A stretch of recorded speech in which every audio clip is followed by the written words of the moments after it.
오늘 하나님 말씀 한번 같이 제목 한번 읽겠습니다. 시작. 아버지께서 일하시니 나도 일한다. 새해가 되면서요, 미국의 아마존에서 이제 검사를 한번 이렇게 했는데, 작년에 기독교 서점에서 가장 많이 팔린 책이 어떤 주제냐라는 것이었습니다. 뜻밖에도 비즈니스에 대한, 이 사업에 대한, 직장에 대한 책이 제일 많이 팔렸습니다. 예를 들면 비즈니스 앤드 크리스천리티, 비즈니스 온 페이스, 비즈니스 팔로잉 바이블, 성경대로 하는 비즈니스, 성경대로 하는 직장. 예를 들면 뭐 양육이라든지 가사일, 모든 게 이제 일의 개념이니까요. 그러니까 이런 제목이 많이 팔렸다는 것은 지난 한 해가, 우리 이제 벌써 2년째가 되지만 이 코로나 기간이 너무도 어려운 기간이었고, 또 이런 기간 속에서 그리스도인들의 목마름이 있었다는 것입니다. 정말 직장 생활하면서 성경대로, 말씀대로 한번 해봐야 되겠구나. 그러한 마음들. 우리가 늘 직장은 신앙과 줄긋기를 하는 경우가 많습니다. 직장은 직장이고 신앙은 신앙이지, 정말 과연 그럴까요? 하나님의 영역이 직장에 들어오지 않는 걸까요? 그래서 의외로 신앙생활은 열심히 하는 것 같은데 직장에서는 자기 마음대로, 죄송하지만 또 그곳에서는 빛과 소금의 역할이 안 되는 경우도 종종 있어서 우리 스스로도 돌아보게 됩니다. 그래서 오늘 말씀은요, 지난 금요 성령 집회에 우리 1:1 제자 양육의 마지막 주제가 사역하는 삶이었습니다. 사역이 뭐냐, 일이 뭐냐, 오늘 그 부분을 오늘 요한복음에 있는 말씀을 가지고 함께 묵상하면서 여러분들 몇 가지, 일이란 것은 무엇인가, 왜 일하는가, 그리고 일하는 기본적인 본질적인 부분이 어떤 단계를 거쳐야지만 그 일 가운데서 하나님의 영광과 하나님이 원하시는 성경대로 직장 생활하게, 성경대로 기업하게, 성경대로 가사 돌보게, 성경대로 자녀 양육하게, 성경대로 학교 생활하게, 이런 모든 것들이 우리 가운데 이루어지리라 믿습니다. 자, 여러분이 오늘 읽었던 말씀 묵상은요, 어제 시작했던 요한복음 5장 1절에 베데스다 연못에 있었던 38년 된 병자가 낫는 사건의 결론적인 말씀입니다. 여러분들이 오늘 말씀을 오늘 것으로만 생각하면 안 되고 이것이 이어진다는 말씀을 기억하시면서 오늘 크게 세 가지 영역으로 말씀을 한번 묵상해 보겠습니다. 자, 오늘 설교 제목이 아버지께서 일하시니 나도 일한다. 이 말씀은 어떤 배경에서 나왔는가라는 것입니다. 자, 말씀드린 대로 이 궁율의 집이라고 하는 베데스다, 베데스다는 뜻이 궁율의 집, 자비의 집이라고 하는 뜻이죠. 그 연못가에서 물이 동하기를, 움직이기를, 천사가 어느 날 와서 물을 휘젓는 거예요. 근데 그때에 가장 먼저 들어가는 사람 한 사람만이 고침을 받는다라고 하는 전설이 내려온 그곳에서 예수님이 38년 된, 무려 38년이니까 평생을 병과 살았던 사람이에요. 이 사람을 고치시는 장면입니다. 그런데 오히려 예수님은 이 일로 인해서 어려움을 당하게 되죠. 그 이유는 안식일에 이 병자를 고쳤다라는 것인데, 더 정확하게는 고친 것이 문제가 아니라 이 병자가 자기의 자리를 들고 자리를 옮겼기 때문입니다. 고친 것 자체가 문제가 아니에요. 안식일의 기준에서 물론 고치는 것은 명할 수 있지만 그 병자가 일어나서 움직이는 것이 안식일 규정에 옳지 않다라는 것이 말도 안 되는 유대인과 장로들의 전통에 부닥친 거예요. 자, 그 말씀이 어디냐? 오늘 16절 17절입니다. 같이 한번 읽을게요. 시작. 그러므로 안식일에 이러한 일을 행하신다 하여. 자, 첫 번째, 이러한 일이 뭐냐? 바로 자리를 움직였다는 것입니다. 자, 그래서 그 다음 시작. 유대인들이 예수를 박해하게 된지라 예수께서 그들에게 이르시되 내 아버지께서 이제까지 일하시니 나도 일한다 하시매. 자, 여러분, 여기 이제 내 아버지께서 이제까지 일하시니 나도 일한다. 그래서 우리는 간단하게 아버지께서 일하시니 나도 일한다고 했는데, 요 말씀을 빨간 글씨에 이 말씀을 한번 가만히 봐보세요.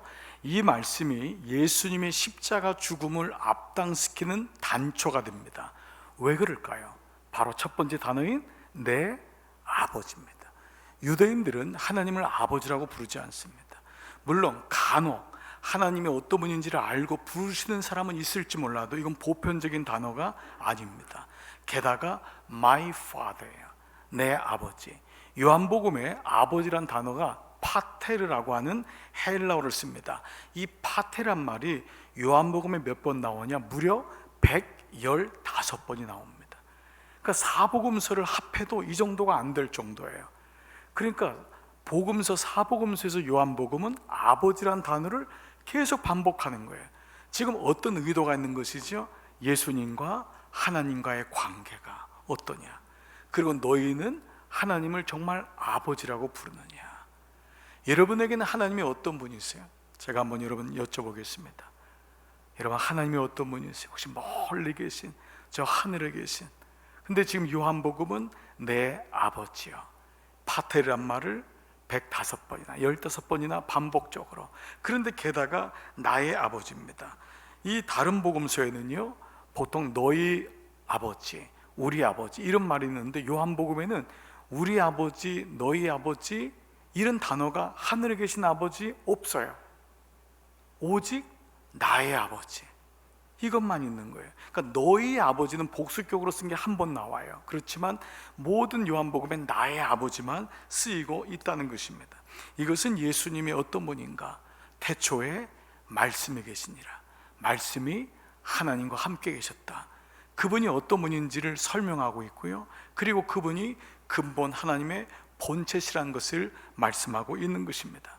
그러나 사실 삼위일체가 저도 그렇지만 여러분에게 선뜻 이해가 되는 단어가 아닙니다.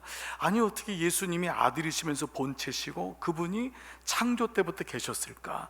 그래서 요한복음에 가장 많이 나오는 단어가 성령이라는 단어입니다. 이게 내 지혜로는 이해가 안 돼. 삼위일체는요 내 지식으로 이해가 되는 순간 사실은 이해가 안 된 건 이단이 될 수 있는 가능성이 많습니다. 이건 정말 신비거든요. 그래서 요한복음에 성령이 아니고서는 그 예수님이 누구신지를 알 수 없다, 이 표현이 계속 나오시죠. 자, 또 내 아버지께서 이제까지 일하시니에, 이제까지란 말은요 이 헤오스 아르티 헬라어인데 이 말은 뭐냐면 바로 지금까지, now란 뜻입니다. 그러면 지금이 언제냐 하면 바로 안식일 날 병자를 고친 거거든요. 그러니까 여러분이 성경에다가 혹은 매일 성경에다가 이제까지를 동그라미 치시고, 이제까지는 명확하게 안식일이에요. 아버지께서 이 안식일에 일하시니 나도 안식일에 병자를 고쳤다 라는 뜻이죠. 그러니까 이것이 추상적인 부사가 아닙니다. 어느 때 이 정도, 뭐 이 정도까지가 아니라 안식일이란 이제까지를 명확하게 말씀합니다. 무슨 말씀이죠? 너희는 안식일은 무작정 쉬고 예배 드리는 것으로 알고 있지만은 나는 안식일에도 일한다. 유대인들이 가지고 있었던 안식일에 대한 잘못된 변질이 뭐였죠? 안식일에 쉬는 이유는 오직 하나님께 예배 드리기 위함이었잖아요.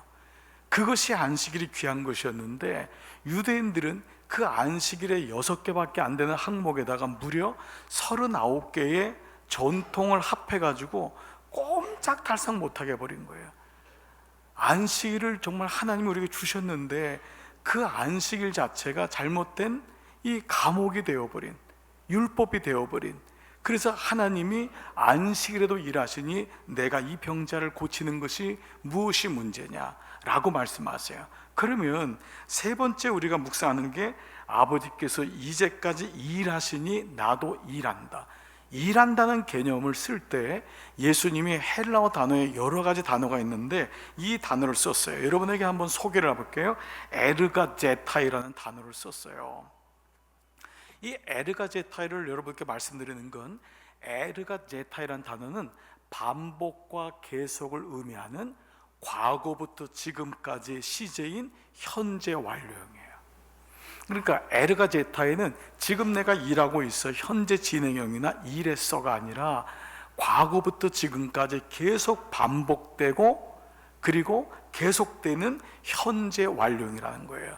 그리고 이 말의 뜻은 성취하다, 창조하다, 다스리다, 여러 가지 긍정적인 의미들이 있다는 것입니다. 그런데 왜 유대인들이 이 말을 듣고 예수님을 십자가에 못 박아 죽여야 되겠다고 생각했냐? 유대인들의 안식일은 이미 지난 시간이잖아요. 그때 일이 멈춰진 거예요.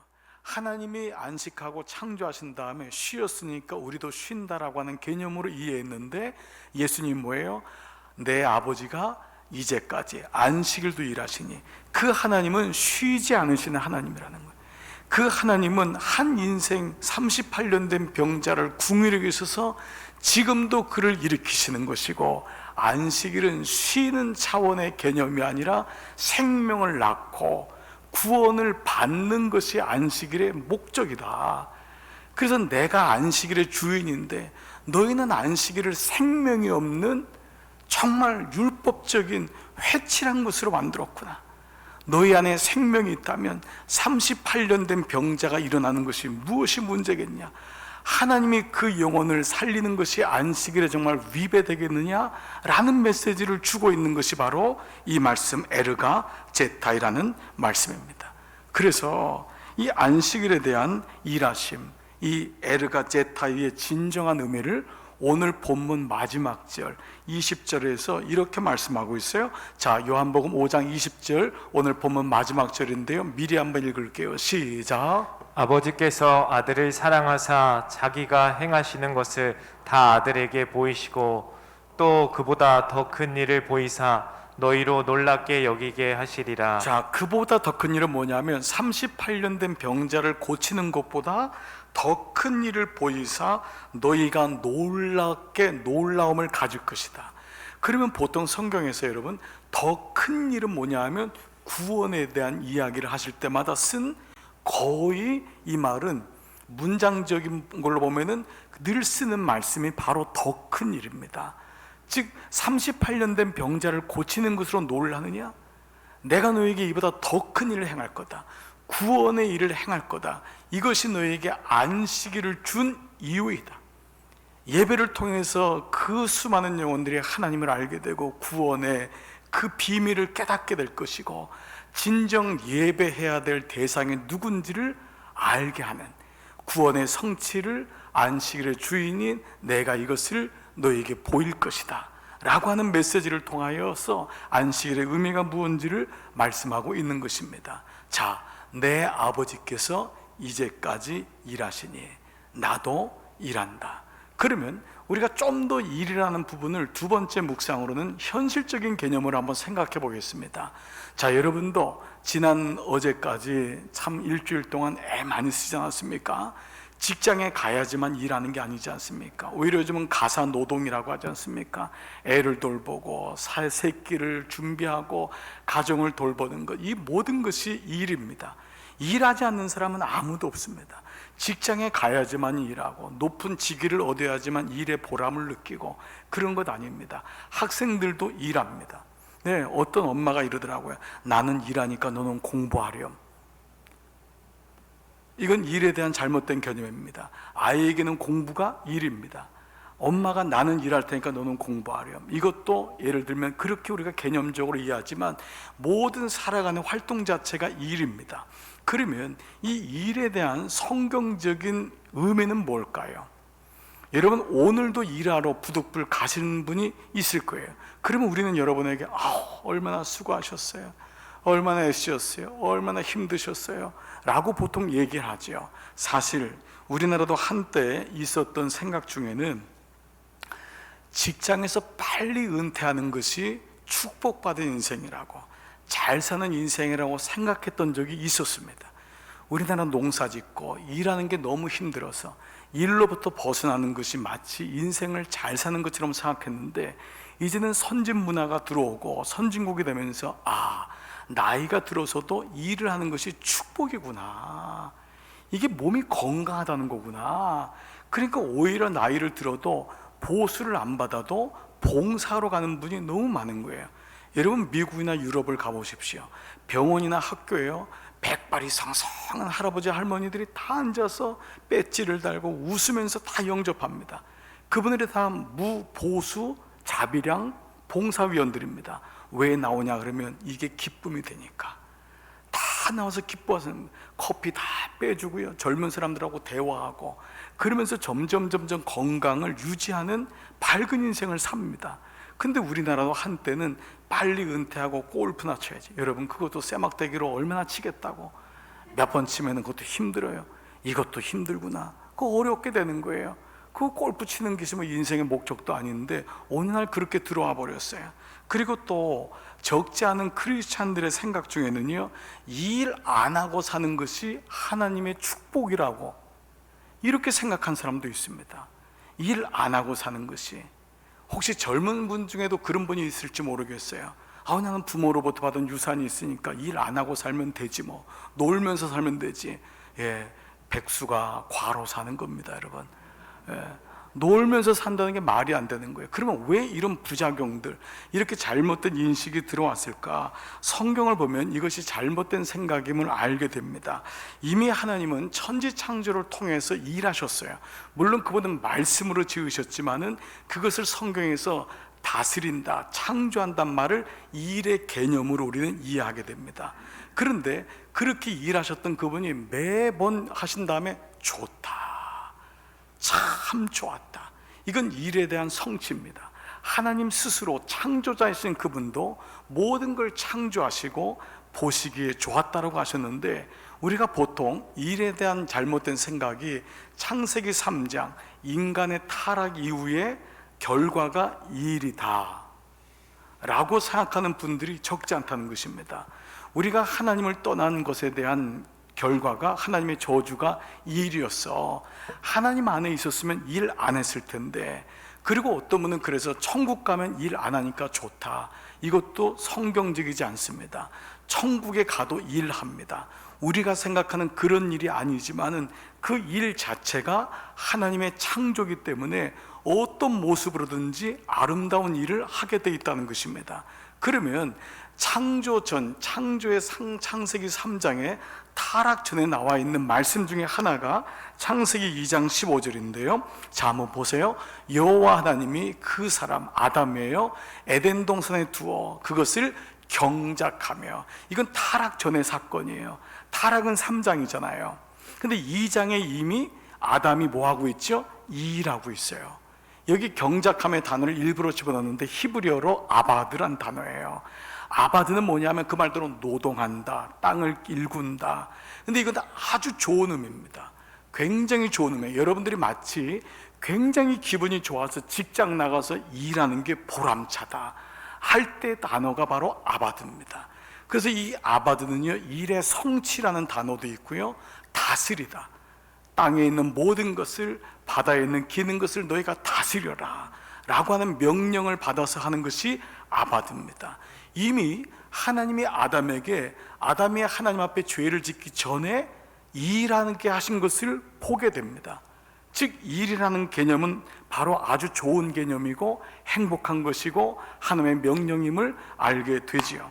그러면 이 같은 잘못된 선입관이 어디서 기인됐냐? 창세기 3장 17절입니다. 아담에게 이르시되 내가 내 아내의 말을 듣고 내가 먹지 말아야 할 한 나무의 열매를 먹었은즉 땅은 너로 말미암아 저주를 받고 다 같이요, 너는 내 평생에 수고하여야 그 소산을 먹으리라. 자, 다시 한번 그 단어를 보시면 수고하여라는 단어에다가 일부러 집어넣어서 히브리 말로 이자본이라는 음역인데, 이 수고라는 단어가 일에 들어온 거예요. 우리는 일 자체가 수고라고 하지만 그것이 아니라 일 자체는 하나님의 은혜고 하나님 자체가, 창조 자체가 일이에요. 즐거움이고 감사인데 거기에 수고하여라고 하는 이자본이 들어왔는데, 이 수고하여 이자본은 뭐냐 하면 원치 않게 혹은 고통스럽게 혹은 in sorrow, 영어 성경에도 킹 제임스 버전은 in sorrow, 혹은 through painful toil, 고통스러운 일을 통하여. 바로 이 단어가 수고하여야. 원래 일에는 하나님이 주신 즐거움과 감사의 원형이 있는데, 여기에 인간이 이제는 수고해서 스트레스를 받고 애를 쓰고 고통 속에서, 슬픔 속에서 해야만이 되는 것으로 변형된 것이 일에 대한 개념이라는 것이에요. 자, 이로 인해서 인간들은 일에 대해서 이런 마음이 들어오면서 먹고 살아야지 뭐, 입이 포도청인데 저놈들 먹여 살려야지. 그러다 보니까 일에도 어느 날 일의 귀천을 따져서 어떤 일이 좋은 일이고 어떤 일이 안 좋은 일이라는 것을 직업별로도 나눠버렸습니다. 우리나라 지금은 그렇지 않지만 사농공상이라고 하는 게 있었습니다. 사자, 공부하는 사람이 1번, 2번이 농사, 3번째가 공업, 4번째가 상인. 그래서 여러분, 이런 것이 우리 안에 있어서 옛날에, 요즘은 안 그렇잖아요. 옛날엔 인문계 안 가고 상고나 농고 가면은 가정 형편이 어려워서 가는 사람으로, 오히려 똑똑한 분이 훨씬 많이 갔는데, 그러한 개념으로 생각해서 우리 안에도 직업의 귀천이 오랫동안 내려왔던 것이 사실인 것을 보게 됩니다. 이러한 일에 대한 개념은 유대인들의 전통과 율법 속에서 그만 안식일에 대한 규정 속에 들어가 버렸어요. 그래서 이 안식일이 생명이 없는 일의 귀천을 따지는, 그래서 이 안식일에 39가지의 무려 전통이 들어갔는데, 여러분 제가 다 얘기를 못하지만 몇 가지를 한번 순서로 한번 얘기해 볼게요. 자, 1번이 뭐냐? 바느질하는 것. 이것이 안식일을 어기면 저주를 받아요. 안식일을 어기는 거예요. 2번째, 이제 10번째 반죽, 빵을 만드는 것. 11번째가 빵을 굽는 일. 20번째가 2개의 실을 푸는 일. 21번째가 2개의 실을 묶는 일. 또 반복해서 푸는 일. 28번째가 음식에 소금을 치는 일. 여러분, 이게 다 누구한테 대상이 되죠? 여자한테 대상이 되는 겁니다. 그러니까 즉 바리새인들은 이 율법의 규정을 자기들에게 적용을 안 했고, 그 당시 사람 숫자에 들어오지 않는 여인들과 종들에게 모든 걸 한 거예요. 바리새인들은 노동을 할 이유가 없어요. 32번째, 2글자를 쓰는 일. 33번째, 2글자를 쓰기 위해 2글자를 지우는 일. 안 웃으시네요, 여러분. 36번째, 불을 끄는 일. 그러면 37번째 뭐예요? 불을 켜는 일. 이 모든 것이 안식일 날 꼼짝 말하는 거예요. 그러면 마지막 39번째가 뭐냐 하면, 여러분이 묵상했던 베데스다 연못에 38년 된 병자가 행했던, 요한복음 5장 10절, 유대인들이 병 나은 사람에게 이르되 안식일인데 내가 자리를 들고 가는 것이 옳지 않도다. 아니라, 아니 38년 된 병자가 나았으면 기뻐해 줘야 되잖아요. 근데 뭐라 그러죠? 안식일인데 내가 네 자리를 들고 가는 것, 거기 거적대기라도 있었을 거 아닙니까? 깡통이라도, 그거를 들고 가는 것이 옳지 아니라. 그래서 39번째 그 규정이 뭐냐 하면, 물건을 한 곳에서 다른 곳으로 옮기는 것. 이 컵을 여기서 여기로 옮기면 안식일날 안 되는 거예요. 이런 규정까지를 정하였던 것이 바로 일에 대한 잘못된 개념으로부터 오는 것이 규정화되어서, 모든 여인들과 모든 천한 일을 한다고 생각했던 종들의 것을 발목을 묶어버림으로, 자기들 스스로는 바리새인이니까 할 게 없잖아요. 와서 예배실에 앉아만 있으면 되는 거예요. 그 시간에 일해야 되는 모든 사람들의 그런 마음까지도 묶어버린 것이 바로 이 일에 대한 잘못된 개념이었습니다. 자, 여러분에게 한번 여쭤보겠습니다. 여러분은 여러분 스스로가 일하는 것에 대해서 지금 어떻게 생각하고 계십니까? 나는 시원치 않은 일을 하고 있어. 아휴, 부끄러워서 내가 하는 일 얘기나 하겠나? 혹 여러분 그런 마음이 있으십니까? 혹 여러분 중에 어떤 사람, 저 사람은 좋은 직장을, 좋은 일을 하고 있네. 여전히 우리 가운데는 사자가 들어가면 좋은 일이 있습니다. 그러나 사자가 우리가 생각하는 그런 사만 있는 것이 아니라, 이발사도 사자고 미용사도 사자고, 모든 사람에게 다 사자를 붙여요. 이제는 그 사람만이 아닙니다. 여러분, 우리가 생각하고 있는 일에 대한 개념에서 우리는 일하면은 빨리 은퇴해야지, 일 안 하는 것이 축복이지. 정말 그럴까요? 성경에서 말하는 일은 즐거움이었어요. 기쁨이었어요. 감사였어요.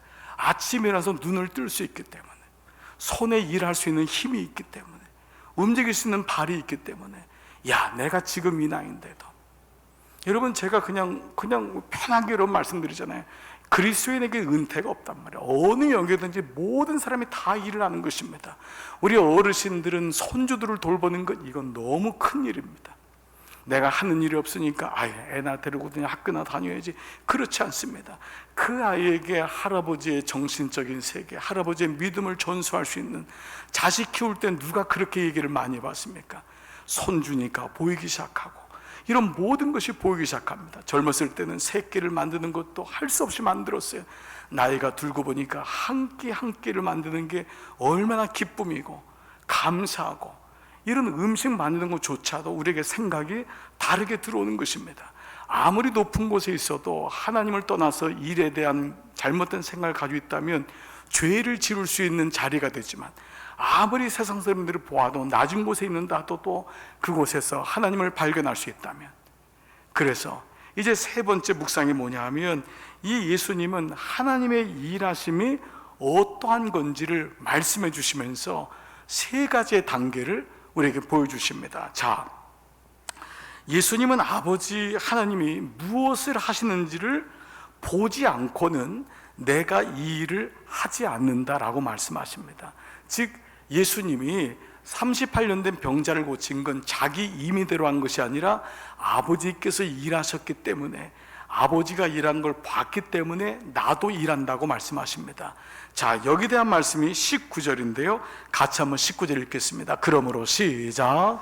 그러므로 예수께서 그들에게 이르시되 내가 진실로 진실로 너희에게 이르노니 아들이 아버지께서 하시는 일을 보지 않고는 아무것도 스스로 할 수 없나니 아버지께서 행하시는 그것을 아들도 그와 같이 행하느니라. 자, 여긴 두 가지가 있어요. 하나님은 아들 되신 예수님에게 당신의 일하는 걸 보여주셨어요. 그리고 예수님은 아버지 되신 하나님이 어떤 일을 하시는지를 관찰하시고 그걸 본대로 하셨다라는 것을 말씀하고 있어요. 여러분, 이것은 우리에게 대단히 중요한 인사이트를 줍니다. 우리의 믿음의 근거는 뭐냐 하면, 하나님이 어떤 일을 하셨는가, 예수님이 무엇을 말씀하셨는가. 그래서 그리스도인들에게 오는 유일한 규칙이 성경이 되는 것은, 이 말씀의 가장 기본적인 시작이 뭐냐, 말씀을 읽으면서 관찰하는 것입니다. 말씀 묵상의 1번이 관찰이에요. 여기서 내가 듣고 끝나는 것이 아니라 내 눈으로 하나님이 어떤 분이신가, 하나님이 어떤 일을 하시는지를 살펴보는 것입니다. 그리고 하나님이 기뻐하시는 일을 행하는 것, 이것이 성경 묵상의 가장 기본적인 틀이라고 한다면, 예수님이 38년 된 병자를 고친 것은 임의적인 것이 아니라 하나님의 마음과 하나님이 그렇게 하셨음을 그는 알았기 때문이라는 것입니다. 이것을 가리켜서 이제는 이 일이 뭐가 되냐면, 하나님이 하신 일, 예수님이 하신 일, 예수님이 원하시는 일이 된다면 work가 아니라 바로 ministry, 사역이 되는 것입니다.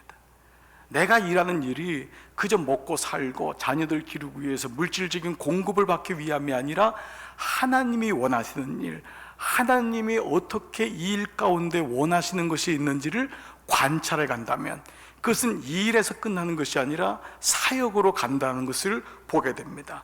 자, 이 사역 가운데, 일 가운데 38년 된 병자를 고치시는 예수님 모습에 하나님의 마음이 있음을 우리가 알게 되죠. 예수님은 하나님이 한 것을 본대로 했으니까요. 세 가지가 있습니다. 오늘 말씀의 결론적인 건데요, 세 단계가 나의 일 속에 있어야지 그것이 미니스트리, 사역, 하나님의 일이 될 수 있다는 것입니다. 첫 번째, 자, 오늘 베데스다 사건의 5장 5절 6절입니다. 같이 한번 읽을게요. 시작. 거기 38해 된 병자가 있더라. 예수께서 그 누운 것을 보시고 병이 벌써 오래된 줄 아시고. 자, 여기 단어 두 군데가 보시고 아시고입니다. 본다란 말도 여러 가지 단어가 있는데요, 예를 들면 헬라어에는 앱타노마이라는 단어가 있는데, 여러분 그냥 흘러가셔도 됩니다. 이건 뭐냐 하면 내가 보는 거예요. 팩트예요. 내가 이 사람 누워있는 거 본 거예요. 모든 사람이 그렇게 했기 때문에 그 베데스다에 그렇게 오랫동안 있었겠죠. 근데 여기서 보았다, 예수님이 그 누운 것을 보시고에 쓰는 이 에미론이란 단어는 하나님의 눈으로 해요. 그냥 본 게 아니에요. 아버지의 눈으로 보니까. 그러니까 이 말씀 자체도 여러분이 어떤 걸 느끼죠? 예수님의 측은지심을 느끼는 거죠. 예수님이 그 누운 것을 보시고, 그러니까 이 에미론 단어는 하나님의 눈으로 보는 거예요. 여러분, 내 남편, 내 자식을 볼 때 어쩔 때 내 눈으로 보면 미워요. 정말 속상해요. 그런데 어느 날 하나님의 궁율의 눈으로 보이기 시작하는 거예요. 불쌍한 마음이 드는 거예요. 처음엔 인간적인 마음인 줄 알았는데 그것이 바로 에미론, 하나님의 눈이구나. 그러니까 그 마음을 주니까 참아주고 견뎌주고 또 기도해주는 그 마음이 바로 여기 에미론이란 마음이에요. 모든 사역, 모든 일터에서의 내게 주신 직장이 무엇이든지, 여러분이 어느 현장에 있든지 이 첫 번째 마음, 하나님이 궁유를 계시는 마음이 모든 일의 첫 단추입니다. 여러분 중에 혹 그러진 않겠지만, 내가 이 일하는 거 당연하지, 내가 이 대학 나온 거 당연하지, 내가 이 정도 집 가지고 있는 거 당연하지. 여러분, 예수 믿기 전에는 그게 당연했어요. 그런데 하나님이 내 안에 들어오면서부터 아니구나, 이게 하나님의 은혜였구나.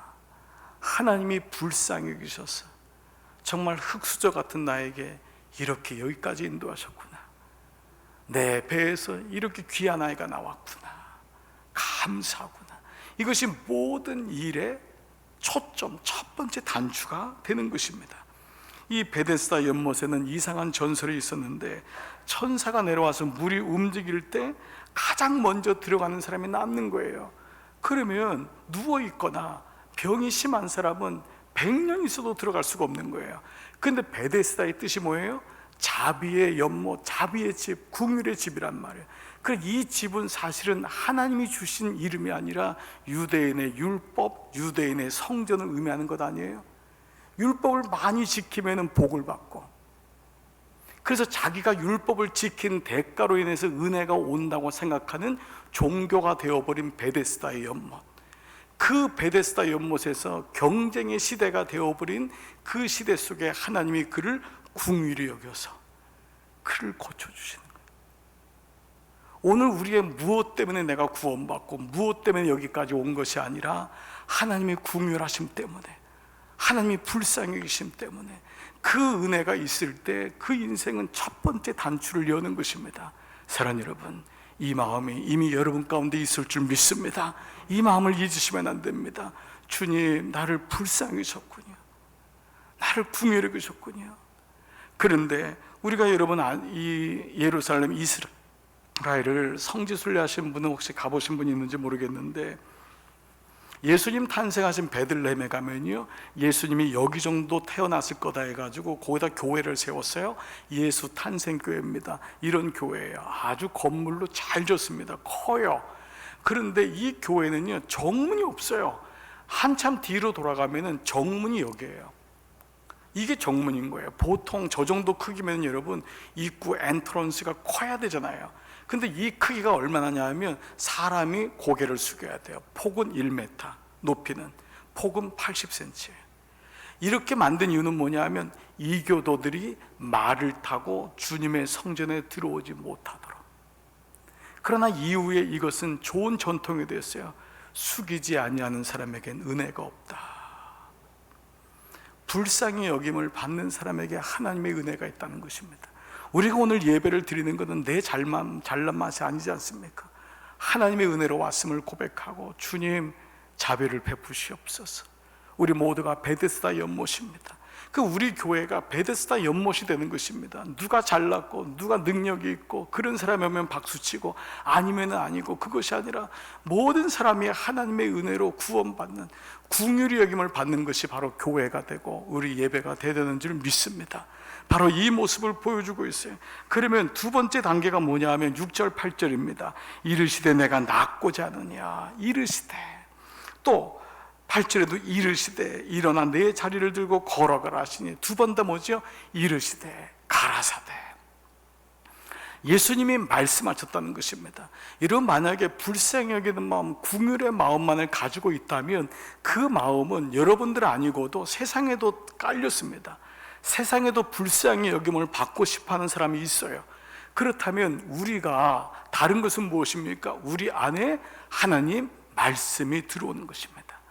궁휼히 여기는 것이, 궁휼히 여김 받는 것이 첫 번째 모든 일의 시작점이라면, 두 번째 모든 일함과 기업과 가정과 학업과 모든 것에는 하나님 말씀이 들어와야지만 됩니다. 말씀이 없으면 열심히만 사는 인생이 됩니다. 세상에 열심히 사는 인생이 얼마나 많습니까? 인생은 열심히 살다가 죽는 게 인생이 아닙니다. 성실하게 일해야 되지만 그 가운데 하나님 말씀이 들어올 때 이 일이 미니스트리가 됩니다. 하나님의 일이 됩니다. 그때 하나님이 어떻게 일해야 되는지도 가르쳐 주시고, 너에게 준 기업을 이렇게 해보렴, 내가 너에게 준 자녀를 이렇게 양육해보렴, 너 남편을 이렇게 한번 섬겨보렴, 아내를 이렇게 사랑해보렴. 왜 가능합니까? 말씀이 들어오니까. 말씀이 없으면 내 방법대로 하는 것입니다. 부모에게 받은 배운 대로 하는 것입니다. 상처 입은 부모로부터 기껏 배워도 얼만큼 배우겠습니까? 하나님 말씀이 내 안에 들어올 때 우리의 기업, 우리의 삶, 모든 영역이 일해서 미니스트리가 되는 줄 믿습니다. 그래서 오늘 38년 된 병자가 국리력만 받은 것이 아니라 그 병자에게 이르시되, 여러분은 말씀을 듣고 있습니까? 여러분 가운데 말씀이 있습니까? 예수님 말씀이 없으면 그냥 열심히 공부하는 학생이에요. 머리 좋은 학생이에요. 예수님 말씀이 없으면 그냥 직장 생활하는 분이에요. 예수님 말씀이 없으면 그냥 사장이에요. 그러나 예수 믿는 사장, 예수 믿는 직업인, 예수 믿는 학생, 예수 믿는 엄마, 그 앞에 예수님 말씀이 있어야 되는 이유인 것입니다. 여러분, 그래서 오늘도 우리가 주의 말씀을 듣고 매일마다 그 말씀을 묵상할 때에 어느 날 그 말씀대로 살아가는 줄 믿습니다. 세 번째 말씀은 이제는 또 한 단계 나갑니다. 14절 15절인데요 같이 한번 읽겠습니다. 시작. 그 후에 예수께서 성전에서 그 사람을 만나 이르시되, 보라, 내가 나았으니 더 심한 것이 생기지 않게 다시는 죄를 범하지 말라 하시니. 자, 먼저 여기까지만요. 더 심한 것이 생기지 않게. 38년 된 병보다 더 심한 게 뭐가 있겠어요? 그런데 이 말씀은 그의 병이 죄로 인해서 왔다거나 해석보다는 죄를 그 심하게 앓은 병과 동등한 관계로 여길 정도로 죄에 대한 경각심을 말씀하는 거예요. 너가 나았다고 조안으로 끝이지 말고, 죄 짓지 말고 하나님 앞에 나가는 자가 되거라. 너가 병 나은 것으로 기적이 일어났다 생각하지 말고, 죄 짓지 않는다는 것은 하나님 앞에 예배자가 되고 자녀가 되어라. 바로 그 영역으로 말씀하고 있죠. 다시는 죄를 범하지 말아라. 바로 우리의 영역이 어디까지 갈 것이냐? 우리의 일터는요, 우리의 자아실현, 우리의 물질적인 공급, 우리의 명예의 회복, 여러 가지가 있을 수 있습니다. 그러나 만약 거기서 멈춘다면 그것은 죄를 범할 수 있는 온상 또한 될 수 있음을 기억하셔야 됩니다. 우리가 사실 가정에서 죄 짓는 게 아닙니다. 대부분 밖에서 죄 짓습니다. 직장이 돈과 연결되어 있고 대가와 연결되어 있으면 거기는 얼마든지 죄를 지을 수 있는 경로들이 많이 생깁니다. 그러므로 너에게 이 직업을 주고 너에게 일터를 준 것은 오히려 그곳을 예배의 장소로, 일터로. 저는 지금까지 목회하면서 두 군데의 사목으로, 회사의 목사 사목이라고 그러죠. 그래서 일주일에 혹은 한 달에 한 번씩 가서 예배를 드리면서 그렇게 몸부림치는 크리스찬들을 많이 봤습니다. 얼마나 힘들어요.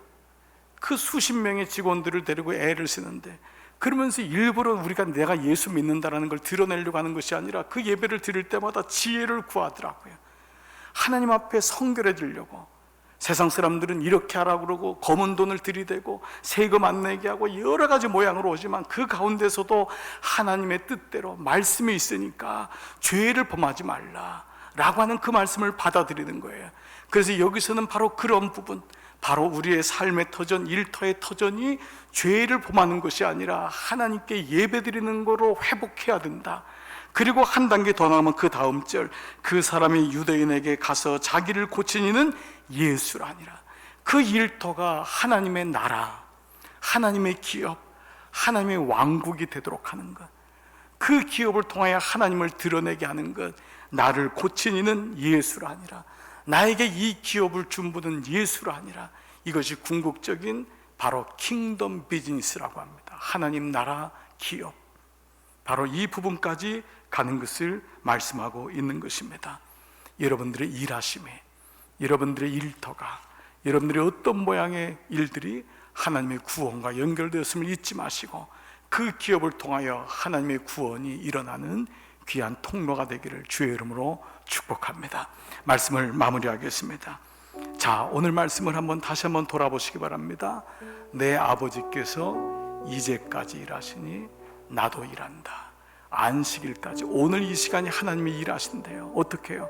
38년 된 나 같은 자에게 하나님의 생명을 주시는 거예요.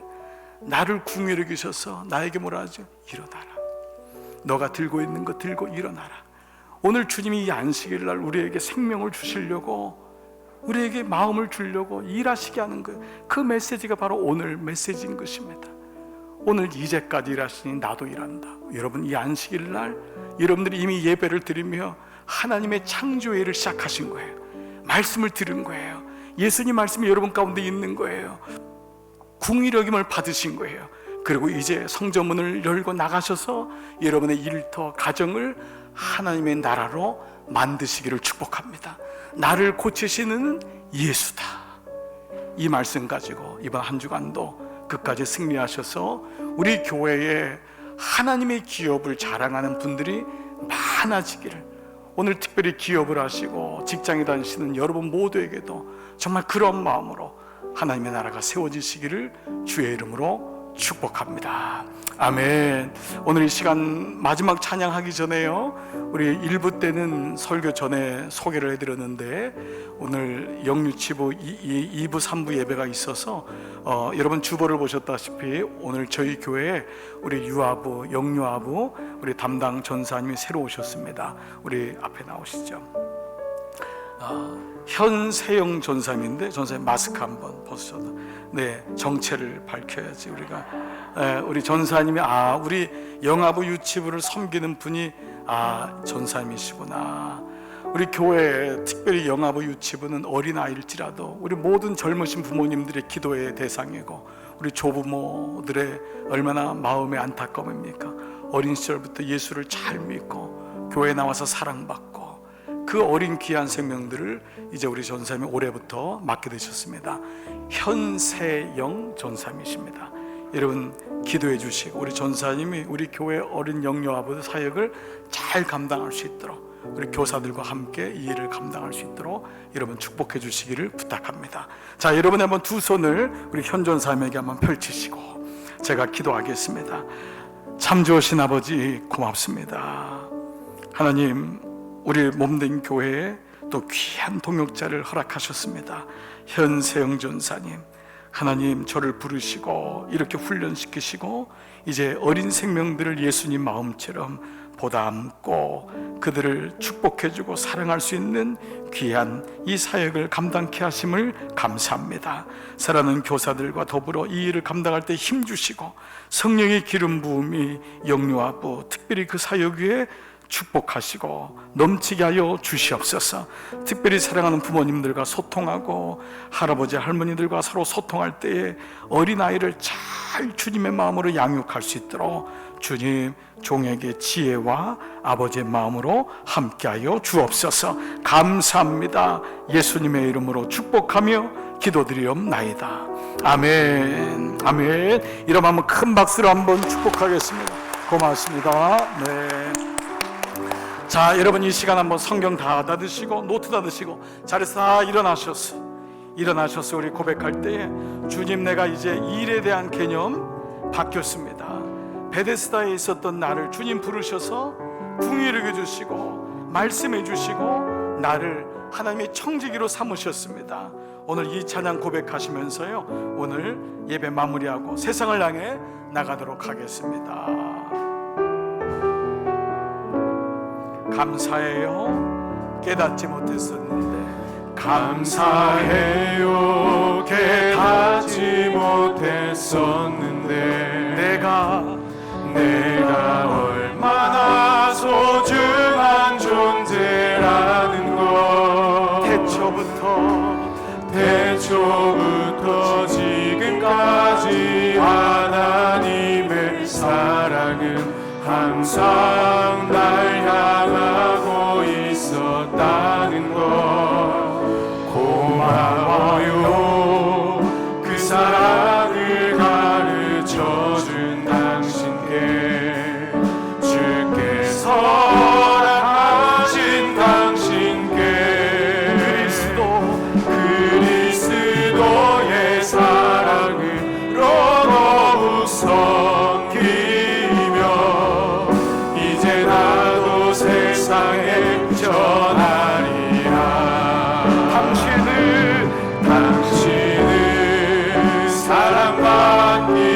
여러분은 사랑받기 위해서 거기 사랑 전하기 위해 주께서 택하시고 이 땅에 심으셨네. 또 하나의 열매를 바라시며 당신은 사랑받기 위해 여러분 한번 가슴에 손을 얹고 한번 여러분 자신에게 고백하면서 이 사랑 전하기 위해 주께서 택하시고 이 땅에 심으셨네. 또 하나의 열매를 다시 한번 당신은 여러분은 하나님의 자녀입니다. 즐거움과 감사와 그 믿음으로 살도록 지음받은 존재입니다. 주께서 택하신 존재입니다. 이 땅에 심으셨네. 또 하나의 열매를 바라시며. 아버지 감사합니다. 사랑하는 종들을 택해 주시고 경쟁할 수밖에 없고 그 빨리 달려가야지만 물에 들어갈 수밖에 없는 그 현실 속에 있는 우리였는데, 하나님, 내가 너를 누운 것을 내가 보고 내가 너를 알고 나를 부르셔서 하나님 그 베데스다가 경쟁에 그 사람들의 그런 모습에 그런 연못이 아니라 긍휼의 연못, 자비의 연못, 은혜의 연못이 되어 하나님 나에게 말씀하셔서 감사를 드립니다. 하나님, 오늘 이 시간 내게 말씀하시고 내가 이제는 죄범하지 아니하고 하나님 나를 고치신 분은 예수님이십니다 고백하는 일터, 기업, 가정, 우리 자녀들 모두 될 수 있도록 하나님 한 분 한 분을 축복하여 주시옵소서. 두렵고 떨리고 때로는 염려하고 미래에 대한 근심이 오고 그럴 때마다 주님이 일하신다는 사실을 기억하게 하시고, 아버지께서 이제까지 일하시니 나도 일한다. 주님, 그 주님의 일하심 때문에 나도 지금 여기 생명을 갖고 있사오니 주여, 종들을 파송할 때 이번 한 주간도 주님의 일하심 속에서 나도 일하며 끝까지 승리하는 믿음의 종들로 인도하여 주시옵소서. 종들을 한 분 한 분 마음속에 하나님 마음으로 충만케 하여 주옵소서. 무엇보다 말씀하여 주옵소서. 주님, 내가 듣겠나이다. 주님, 내가 주의 말씀을 가슴에 저장하겠나이다. 주님, 아침에 일찍 일어나면 주의 말씀을 먼저 듣고 관찰하겠나이다. 말씀의 사람, 하나님의 사람 되어 우리 온 교회가 이 어려운 때에 하나님을 기쁘게 하는 믿음의 종들로 축복하여 주시옵소서. 감사합니다. 이제는 성부와 성자와 성령의 은총이 머리 숙인 모든 종들을 위해 이제로부터 영원토록 함께 하시기를 간절히 축원하옵나이다. 아멘.